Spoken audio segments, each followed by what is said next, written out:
কে কে খাবা বেগুন ভর্তা মরিচ ভর্তা চলে আসো আমাদের বাসায়। হ্যালো গাইজ, আসসালামু আলাইকুম। কি অবস্থা সবাই, কেমন আছো? দেখো আজকে আমি ভর্তা রেসিপি দেখাবো।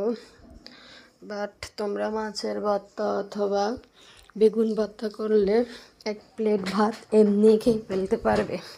যার খিদে লাগে না সেও খেয়ে ফেলতে পারবে। আচ্ছা, তোমাদের সাথে একটা কথা শেয়ার করি। ফেসবুকে কি আসো যে আইডি নতুন খুলছো, কমেন্টে বলবা হ্যাঁ।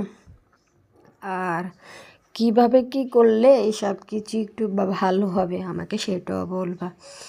আর কি 1 মাস আগে করতেছো, কে 2 মাস আগে কাজ করতেছো সেটাও আমাকে বলবা। হ্যাঁ, এই যে দেখো আমার ভর্তার আইটেম।